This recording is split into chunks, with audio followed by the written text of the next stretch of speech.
and this window directly influences the resolution. For example, when we use short window, we will have very good time resolution, and we will have very poor frequency resolution.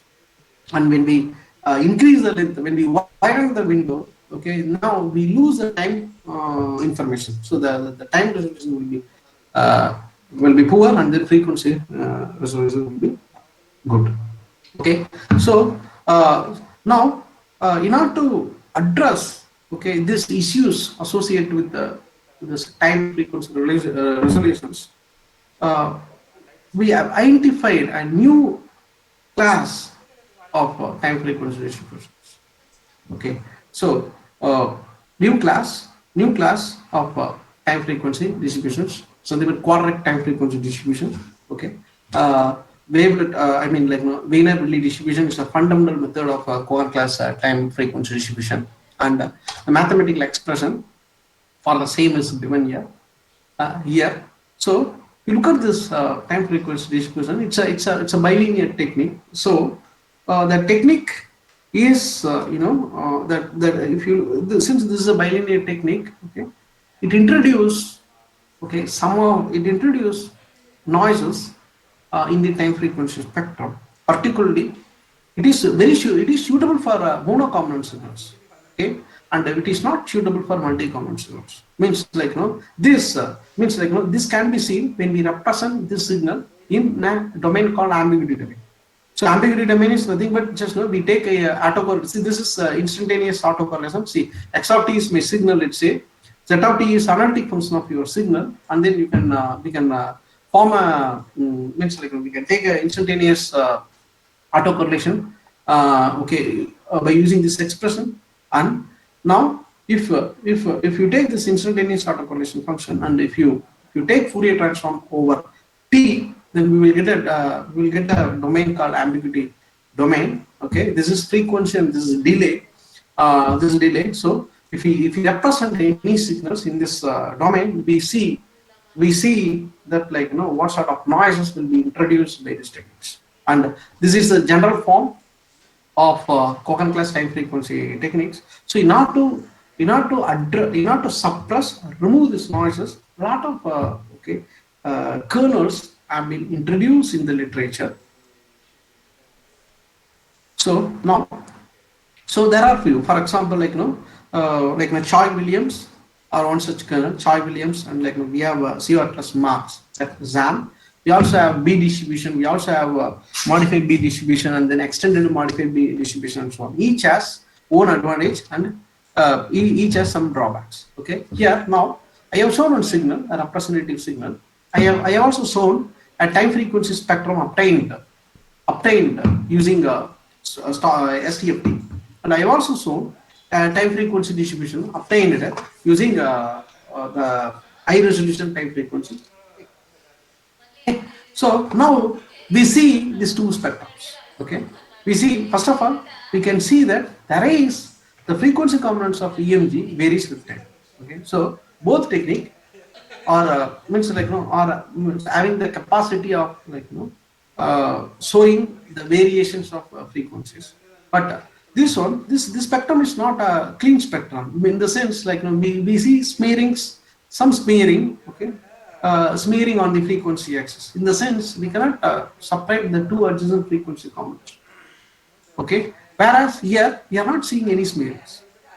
We are not smearing. We are not seeing any smearings. Okay, so this time frequency spectrum, is clear, and it shows the instantaneous variation of frequency components better than the spectrum obtained from STFT. Okay. Now, in general, a median frequency and mean frequency are the two conventional measures widely used for the Pettiger system. So these variations, we saw that, like, we can see that there is a variation. Means this is y-axis frequency and x-axis time. So the frequency of EMG signals varies. You can see that this is instantaneous power spectrum. What we say is, it's like not every instant we have a power spectrum, so that is called instantaneous power spectrum. You can see that the frequency as the muzzle, okay, muzzle, like, tends to fatigue, the frequency components of the signal actually shift to low frequency, means it goes down. Like, for example, if you measure the, if you measure the instantaneous, let's say, bandwidth, okay, the instantaneous bandwidth, see here, okay, the bandwidth is wider, and here, as the muscle tends to fatigue, the bandwidth, okay, becomes lower. So now, in order to quantify this variation, we have extracted the median frequency and mean frequency at every instant of time. We have observed that this frequencies, okay, decreases as, means this features, okay, reduces as the muscle fatigue progresses. So now, in order to quantify this variation, we have just used slope. Okay, it's obtained from a linear regression technique, and we have seen that the slope obtained from the time frequency spectrum of short time Fourier transform, the slope obtained from the spectrum of MBD. You can see that the slope of MBD technique is higher than STFT. Means that MBD is high resolution time. It's one of the high resolution time frequency technique. Okay, it is very sensitive in tracking the progression of muscle fatigue than the STFT method. Okay, in fact, you can also compare the mean slope value of IMDF and IMNF are found to be greater than 50% of slope values of STFT. Okay, now then, what actually we have done, if you look at the frequency components of SEMG signals, okay, it varies from DC to 10,000 Hz, but the desirable frequency content of SEMG is 10 to 400. So most of the applications, if you refer the paper, others will be using only to this range. In few papers they go, in few studies they go up to 500 Hz, but most of the papers 10 to 400 Hz. So what actually we done, we are interested in seeing how the low frequency and the medium frequency and high frequency components varies with the progression of muscle fatigue. So because, as I said, the low frequency components are like 15 to 45 Hz of EMG or low frequency band. It represents the activity of slow twitch muscle fibers. Okay, and then fast twitch is like 95 to 500 Hz. So that represents the activity of fast twitch muscle fibers. So we were interested in seeing how this low and medium and high frequency components varies with the progression of muscle fatigue. And in order to that, we have derived a feature called mean power ratio. The mean power ratio of medium to low frequency band and mean power ratio of high to low frequency band. And we have seen that, see, this is a spectrum, this is a conventional, these two are conventional features, this is this proposed measure. Okay, both in all these three cases, okay, the slope actually going down. Okay, but if you see these two measures, see this is a task failure, right? No, this is a task failure time. See, a task failure, okay, a task failure, it is going down, and a task failure, okay, these values are subject dependent. But here MPR, see, a task failure for all subjects, we have observed that it reaches 0. Okay, it means a task failure, this is subject independent. Means like we can employ this feature in a real time monitoring of muscle fatigue, particularly in workplace. Because see, whenever a person get fatigue, okay, this goes to 0. Whereas median frequency, either median frequency or mean frequency, it reduces, but we are not sure when. Okay, when the person is fatigued, when to stop, we are not sure. But whereas when we use MPR, when it reaches 0, we have some idea. Yes, the person is about to get fatigued and so on. So this is subject independent or task failure.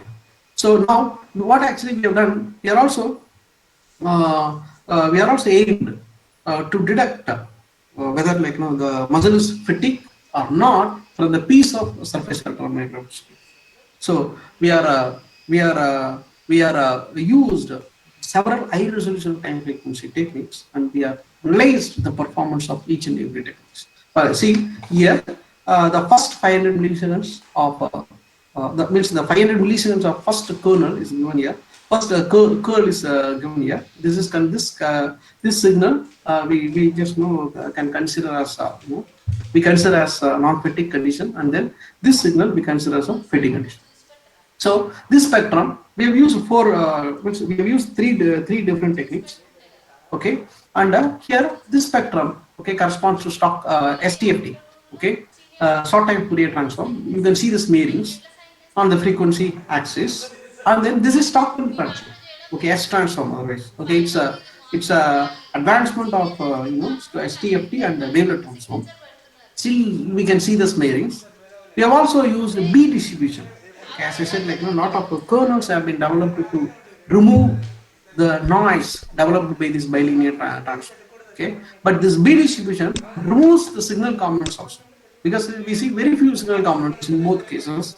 And we also use extended modified B distribution. Okay, it's a advancement of B distribution. So you see here, here in this spectrum, we are not having much smearings, but also we also have signal components, the actual components. Okay, so now we have extracted 12 time frequency features from this spectrums, and were given to and developed a model, okay, using machine learning algorithms, conventional machine learning algorithms. Okay, for example, we have used name based, we have used SVM classifier and then ensemble classifiers, random and rotation plots. Okay, and we found that the SVM means the features, okay, extracted from the EMD, means extracted from the EMD along with the SVM model deducts the fatigue condition with an accuracy of about 91%. Okay, and the sensitivity and specificity is given. And here, out of 12, we have not used all the 12 features. We have used only 1/3 of the features. Means we have used only 4 features. From 4 features, we could able to detect the muscle fatigue conditions with an accuracy of 91%. So we have also compared our outcome with the earlier studies. First of all, only very few studies have been performed on the detection of muscle fatigue conditions. Authors have used, as I said, they have used time frequency techniques. For example, Subhashi, used STFT, smooth Wiener-Villey distribution, and continuous wavelet transform. Continuous wavelet transform, yes, okay, in isometric conduction with this classifier and achieved up to 91%. Almula, again, he has used GA-tuned wavelet function with LDA and obtained 88%. And Venugopal is from our group. He has used isometric, and he has used multiple time window features. Okay, anning and amming and those features windows, and he has extracted conventional time domain features from the multiple windows, and he has used KNN and IG ranking. He has got the T means he has got about 93%. Okay, and these 3 are dynamic contractions. These 3 represents the real-time activities. Okay, Magaram is these 3 studies are from my group.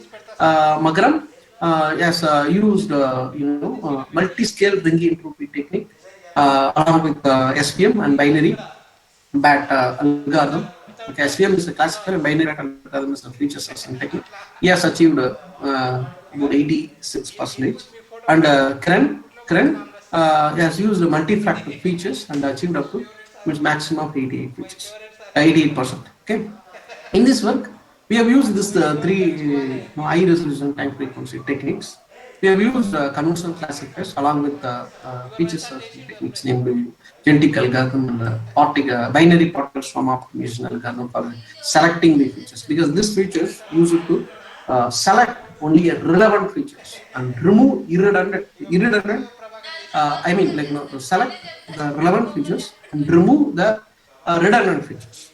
Okay, so we have used G and B binary particle swarm application algorithms for selecting prominent features, and with those features we have obtained about 91% accuracy. So now when we see signals, okay, the character the signals depends on number of motor units, okay, being recruited and its firing rate. Otherwise, we can say that this the characteristics of signal depends on how many motor units are being recruited for the particular task and how many times it is being recruited. Okay, so we expect some sort of we can expect this the spectral components of this thing, okay, EMG can vary cyclically with time. Okay, not to avoid that, we have adopted a spectral correlation density technique. See here, the mathematical expression for the cyclic autocorrelation function is given. Here, this alpha represents cyclic frequency to see whether the frequencies are cyclic in nature. Okay, and if we take Fourier transform over this, I mean over this x, which over this k, I will get this thing spectral density, spectral coefficient density function. So here the important point to be noted is, see, this alpha is cyclic frequency. When alpha is 0, this becomes ordinary conventional autocorrelation function. This becomes conventional power spectral density function. So when that is alpha, it means then it means the signals as cyclostationary components in it. Okay. Now what actually we have done? We have taken our signal, we have split it into basically, since the endurance time of the signals are dependent, subject dependent. What actually we have done? We have recorded signals for about 60 subjects. So we have split the signal into 6 epochs, and then we consider first 3 epochs as a non-fatigue condition, and then next 3 epochs as a next 2 epoch as a first muscle discomfort zone, and then the last epoch as a last segment as a fatigue zone. Now we have applied SED technique, okay, on those segments. We found that you see the spectrum, cyclostationary spectrum. See, in one axis we have frequency, in another axis we have cyclic frequency. So we see some values at non-zero value of alpha. I mean, there are some peaks, means the frequencies of SEMG components are cyclostationary. And we also keen in seeing how the cyclostationary varies with fatigue. So you can see that, okay, as fatigue progresses, cyclostationarity increases, and at task failure we see large number of frequency components are cyclostationary. That's what so at the task failure we see we see the signals tend to behave now this periodicity property. That's what it was in the this thing I said that periodicity represents some sort of abnormality. Okay, so here we have seen that in some cases there is increase in amplitude. This is fatigue condition, this is non-fatigue condition. If you take RMS, you can see that the RMS value increases in fatigue, whereas in some cases that is means not get such a trend. Okay, for example, here in this case RMS value will be means it will be equal or be lower, So now we have applied this technique, and we have seen in both cases cyclostationarity increases. So it shows the reliability of this measure. See, in both cases, in one case we see inconsistency in the conventional feature, but whereas the proposed measures shows a consistent trend. Okay, and we are also quantified the cyclostationary variations. Actually, we quantified the cyclostationary variations using degree of cyclostationary. Okay, and we have shown the results of both isometric signals recorded from both isometric and dynamic contractions. So here we see first as we expected. So DCS, okay, is higher in fatigue condition. Okay, because it increases. Okay, and then we are interested in seeing how this DCS varies in signals of isometric and signals of dynamic contraction. Okay, and you can see that the signals recorded in isometric condition, okay, are found to have more cyclostationary than dynamic contraction.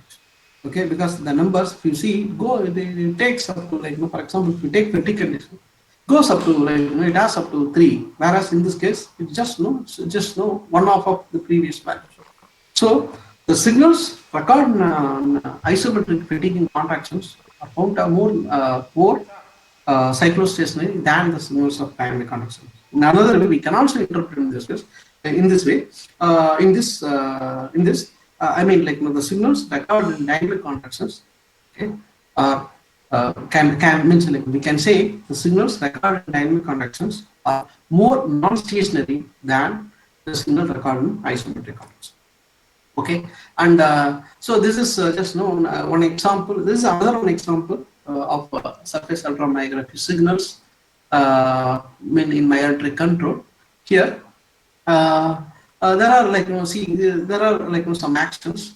For example, this is a pinch, like this is a holding as I said, it's a plastic water bottle, and it's just ring, and it just it's a pinch grip, and it's some power grip. There are 4 actions. Okay, and the signals are recorded from these muscles. Okay, forearm muscles. Okay, extensor digitorum and then biceps brachii and triceps brachii. Okay, and the signals are recorded using Pearl EMG sensors, and then 9-degree inertial measurement unit. Okay, so the features such as like mean absolute value, wavelength, waveform length, fourth order AR coefficient, and log variance are extracted from this signal. This is EMG signals. Okay, associated with all this.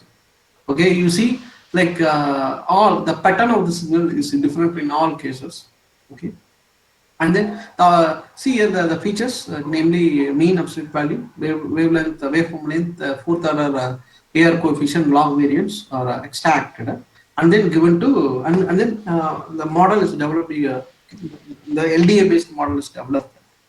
Okay, and then here basically it's this work okay shows the need of multimodal multiple modalities. Okay, for example, when we use SEMG alone, okay, and the experiment is conducted for both able bodies in the sense like a normal one and the amputees. Okay, and you see that when we use EMG alone, okay, we can separate.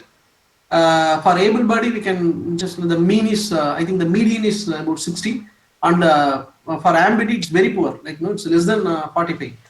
Yeah, less than 45 means less than the chance. Okay, we cannot use this. We cannot use EMG alone. And anyway, we also have to see this signals are recorded from amputee. We are not sure about the residual muscles. Okay, because in some case, okay, the amputees may not have muscles. Okay, that could be the reason for like the reduction in the classification accuracy. Okay, when we use accelerometer, okay, the accuracy is jump little. Okay, and when you use Grave, no, it's very poor. We can ignore that. When we use magnetometer, okay, it's again like it's better. And when you use this 3, accelerometer, gyroscope, and magneto, it's again little higher. When we use SEMG along with accelerometer, it's going little up. So when we use SEMG along with this 3 measure, okay, the accuracy you see for amputee, because like for normals, able bodies will ignore. For amputee, we can go up to 78%, means up to 80%. It's very good result. So it shows that sometimes like it's because particularly in such case, multiple modalities, okay, will be highly helpful to regain some knowledge. Okay, so these are some of the applications of EMG. Okay, the EMG can be used means it's used in ergonomics. Okay, it's used to estimate the grip force, and we can detect the activation pattern of muscles, and obviously like fatigue assessment is what we have seen now, and myoelectric control and gesture recognition from SEMG of residual muscles and wheelchair movement control. Okay, it can also be used in sports medicine, particularly to analyze muscle dysfunction in athletes and to detect inappropriate muscle activation patterns. This is very important application in sports medicine, and assist in establishing and assessment treatment outcomes in conditions like incontinence and low back pain. Gait analysis to measure the performance of major lower limb muscles and hip muscles. Okay, not to detect the abnormality, and unvoiced speech recognition. Okay. There are only few studies, in fact, like in this area, SEMG from facial muscles, because like voice of speech. Okay, we not to this is like particularly kind of physiotherapy exercise suggested to regain facial muscles, particularly after stroke. Okay, so unvoiced speech recognition and muscle disease. Obviously, it is used to evaluate neuropathy and myopathy conditions. Okay. So now we'll discuss about. Okay, so it's 1.5 hour. So if you don't mind, shall I take 10 minutes? Yes, sir. Yes, sir. Yes, sir. You can. Sorry, I think like I took much time. No, sir. No issue. You have 15 minutes more, sir. You can continue. Sure. So now, let me quickly have some of our results. So, epilepsy is one of the most common neurological disorder. It affecting more than 50 million people, worldwide. This by recurrent cases, okay, primarily due to excessive, okay, see abnormal, excessive electrical discharges in a group of brain cells.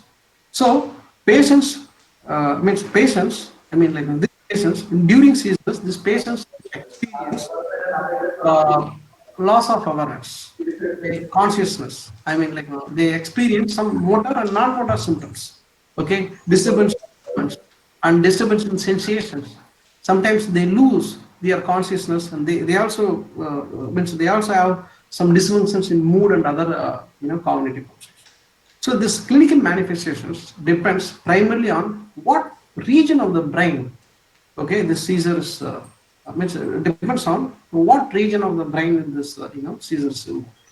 Okay, the risk of premature death in people with epilepsy is about 3 times higher than the general population.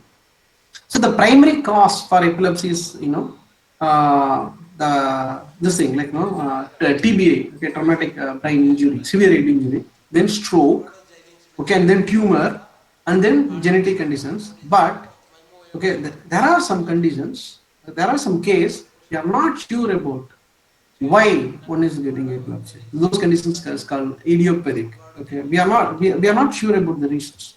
Okay, so based on the onset, okay, we have means like International League Against Epilepsy, AES, American Epilepsy Society, okay, uh, classified okay different seizures. Okay, means if the seizure, okay, let's say begins in only one hemisphere, that is focal, and if it is let's say if it begins in both hemisphere, it is generalized and generalized. Okay, and these seizures, during the seizures, okay, patients may aware that they have the seizure, or sometimes they have some impairment in the awareness. Okay, and again they have some issues, issues in the motor functions. They also have some issues in non-motor functions. Non-motor in the sense they are like means like they cannot recollect. They have some memory issue. They also bit emotion. They also have sensory issue. So those things are non-motor. So there are another set of another type of seizure. Okay, in which the seizure, okay, begins let's say starts in one hemisphere and it propagates to another hemisphere. Okay, so those seizures are called secondary generalized tonic-clonic seizures. Otherwise, recently they have changed the name this to focal to tonic-clonic seizure. Okay, here you see like a partial seizure. Actually, partial seizure is a focal seizure. Okay, focal seizure. Okay. So you see like only a small portion of the brain is involved. Okay, whereas generalized entire brain is involved. Okay, so now entire brain is involved. In general, if you consider epilepsy patients, okay, approximately 30% of patients with epilepsy, okay, are not responsive to anti-epileptic medications, and their conditions become very serious because like they lose the independence of their life. Okay, their quality of life, okay, will be will be going down. Okay, will go down. Okay, so these patients need some alternative treatment options. Okay, so amongst 30% of patients, okay, many were considered for surgery, epilepsy surgery. The idea is they will be like, they will be means like, their brain activity will be recorded for up to 15 days, and from that they localize the epileptic tissue, and then once they are very sure about their seizure dynamics, means surgeons, neurosurgeons are sure about where the seizures is going to, where the seizures is going to start and how it's going to end, those things, they resect those brain regions so that they will be free to do seizures. Okay, this is one option. And uh, and then there are some, okay, patients, okay, where we cannot perform surgery. Means when the seizure, okay, starts from both hemisphere for multiple times, okay, means they are not this thing, they are not a candidate for surgery. Okay, they are not, because we cannot remove brain from multiple means from both hemispheres. Okay, then definitely, like, because when we removing the uh, brain tissue, okay, we have to see, like, what sort of function is going to lose. Okay, because simply, for example, in temporal lobe, okay, most of the cases we have to remove this thing, like, some portion of hippocampus. Okay, we have to sure that when we are doing that, okay, we have to make sure that the person is person should not lose conscious, should not lose memory, and so on. Like, we have to pay most careful when in designing, means when we design to resect, okay, or cut down the brain. Okay, so these patients, okay, first they are admitted for pre-surgical evaluations. Okay, and when they get seizure, and if these seizures are not controllable, okay, and when these seizures evolve from focal to bilateral tonic-clonic, okay, then this leads to sudden unexpected death in epilepsy. Okay, so this is, I mean, this tonic and clonic seizures are most important risk factor in sudden unexpected epilepsy. So it's a prevalent in young adults, and particularly the risk factor is about 2 times higher in childhood drug resistant epilepsy. Okay, so management of this is very important. That too, particularly when they are admitted in hospital. Okay, for invasive intracerebral recordings during pre-surgical evaluation. So it would be useful to predict this seizures well in advance, okay, from the intracerebral EEG activity, so that we can alert the medical team. So, and they will provide some safety measures. Okay, so for this research, like, see, we have considered, okay, patients with drug-resistant focal epilepsy, and, like, this study is like, this study is this thing I have conducted during my postdoctoral research in Mount Neurology Hospital, McGill University, and the place very well known for epilepsy surgeries. Okay, so we have selected patients, consecutive patients, okay, those who patients with drug resistant focal epilepsy who underwent for IEG study. Okay, so the following criteria are considered. Okay, we have chosen only patients who had epileptic seizures recorded 2000 hertz. Okay, now we are interested in analyzing the high frequency combination. Okay, then the onset must be focal. Otherwise, like, we cannot because they are not candidate for a surgery. Okay, we cannot perform surgery. Okay, so, and also we categorized the seizures based upon the evolutions. Okay, based upon the temporal evolutions into 3 types. The first one, seizures, it's going to start and it's going to terminate direction. Those seizures are called focal seizure. F stands for focal seizure.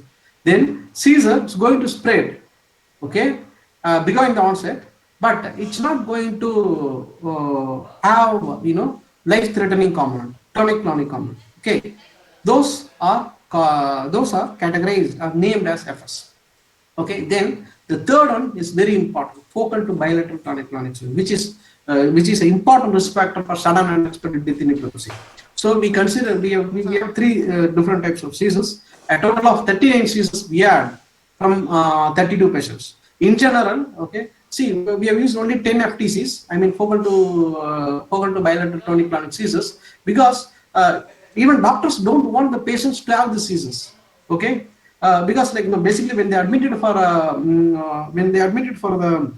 let's say, pre-surgical evaluations, we don't want them to have this because it's a risk factor. So we could only find we could only find 10 FTCs. So this is the information about patients. You see, like in etiology is the semiology. It's a causes. See, in most of the cases, you cannot find. We are not sure. There is no lesion in MRI. No lesion in MRI means like no idiopathic. We are not sure why this. Why they have epilepsy. Okay, why they have seizures. We are not sure. Okay, and we have included. These are all origins. Okay, most of the seizures, as I said, like temporal. So when the basically neurosurgeons will be utmost careful like when operating these brains. Okay, so what actually the idea is, so from the means we have taken intracerebral EEG signals, okay, from the first 5 seconds of seizure. Okay, what actually we have done, okay, we have seen from the first from the first 5 seconds of EEG. Okay, we have seen whether the seizure is going to be focal or it's going to be spread. Okay, if it is spreading, then we have seen that whether is it going to have with tonic-clonic component or without tonic-clonic component. Okay, with the tonic-clonic component is what we are interested. Okay, so we have extracted features, time domain features. For example, like now we have extracted zero crossings, slope sign change, mean and standard deviation of means like multi-scale entropy techniques, and then like conventional frequency domain measures. Okay, and then in total we have 19 measures, and then we have selected the prominent measures, okay, from this group, okay, using genetic algorithm. Okay, and then we have 2 models. Now the first model detects, okay, with the selected features, the first model detects whether this is going to be focal or not, and then the second model detects if it is focal, then whether is it going to accompany with the life-threatening component or not. So this is what. So these are all some of the results we have observed. Okay, so now directly I'll go. I'll get into this thing. So this is what like our final results. So we have seen.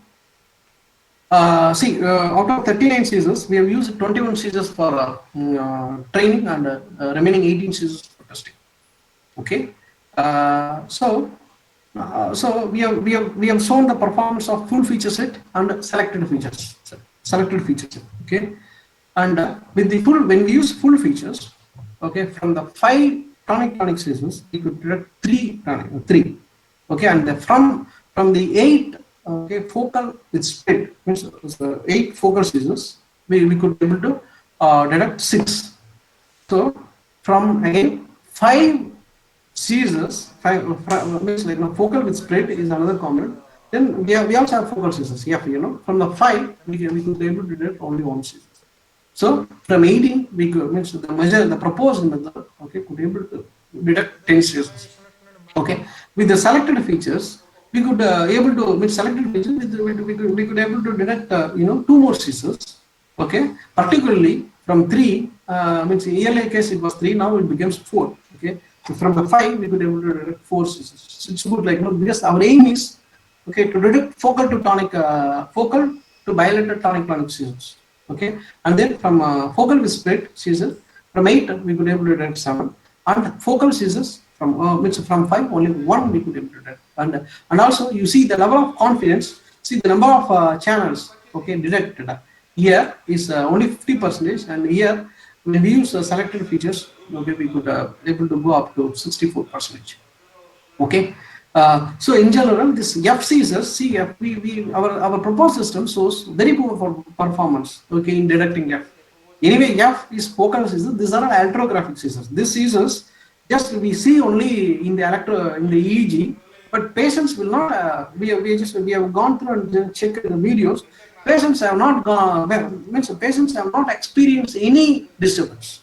Okay, whereas this FS and FTZ, they have experienced, okay, a different level of disturbance. Okay, this is like see, the idea is like so this is correctly predicted seizures. So we have taken, this is the seizure onset. So we have taken this first 5 seconds from the seizure onset. From this we try to see whether is it focal to focal bilateral tonic-clonic or not. So we see these 3 channels, okay, it exhibits a typical characteristics of the training data. That's all.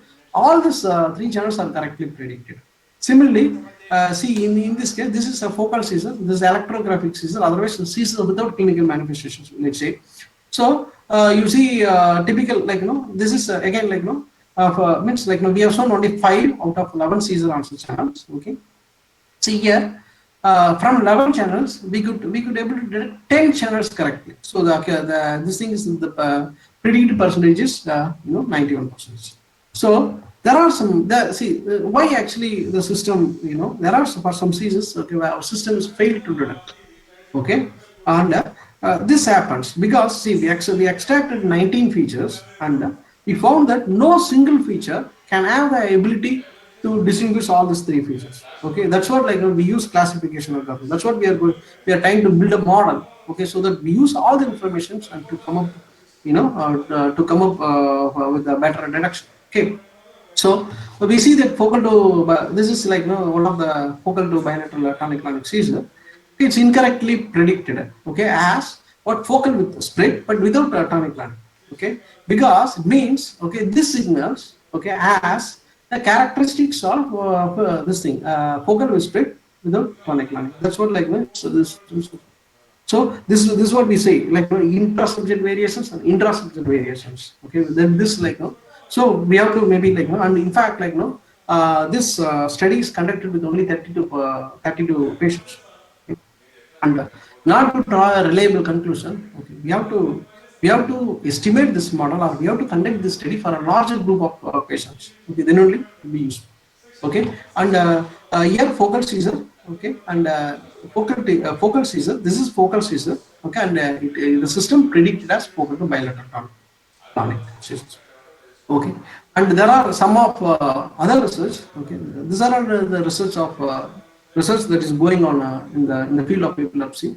Since we are, because 30% of patients does not respond for the anti-epileptic medications. Okay, they may be candidate for surgery. In that case, we have to accurately identify the epileptic regions. Or accurate, let's say, if we talk in terms of image processing, we have to localize the epileptic brain tissue so that, like, we can resect so that the patient will be seized. Okay, and then recently, okay, group means recently, because, like, whenever we see EEG, okay, we know only the frequencies up to 70 hertz. Okay, so my group identified that, okay, my group identified that, okay, in addition to this conventional features, there are also high frequency oscillations which we can see from the epileptic brain, and that could be used as a biomarker for the identification of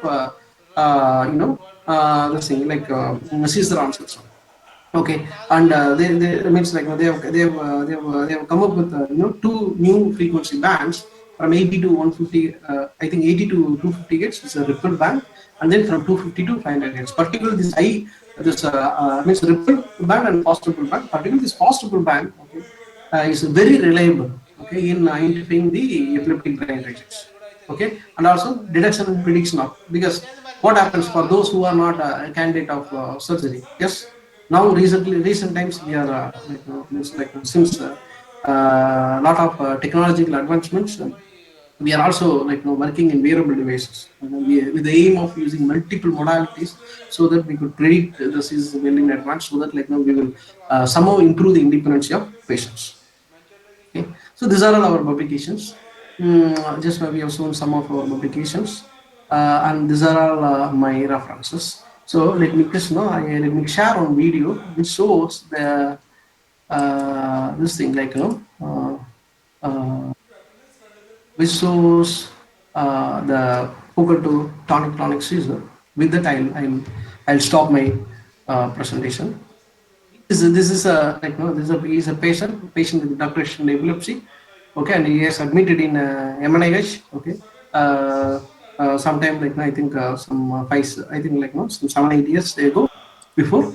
So now that basically the idea is, see, like, yes, like, see, yes, this thing, like, yes, intracerebral electrodes inside the brain. Okay, yes, electrodes inside the brain, and this is, okay, kept in order to localize the epileptic brain regions, so that we resect those, so that, like, you will be he or she will You see that?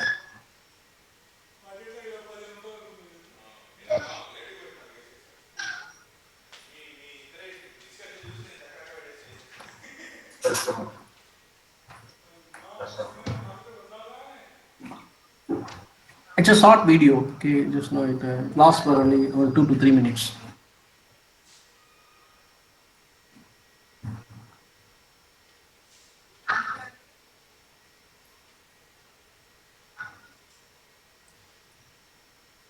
Now, you see, he lost his consciousness. Okay, he is in fact, like, he is not going to respond anymore to the nurses, to his relatives. He lost his consciousness.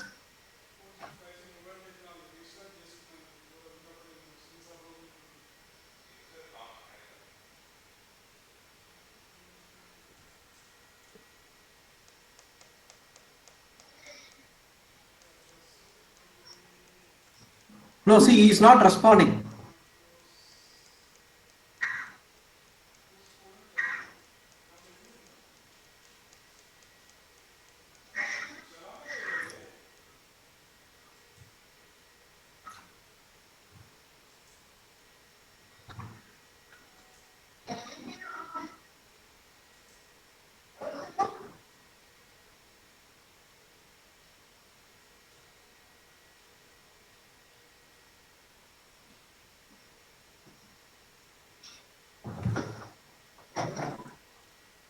See, now these people need immediate medical attention.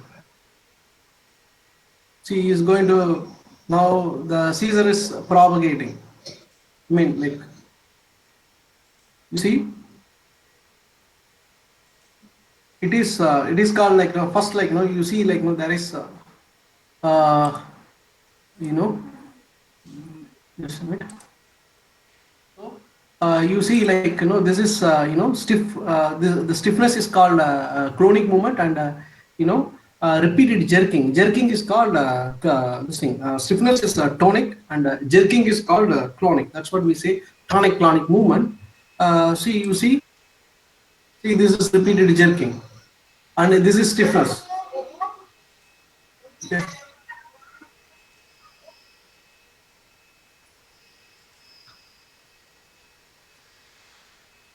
Yes. Okay. Okay. With this, I'll stop. If you have any Sir, questions, I'm happy to answer. with the signals captured from that person.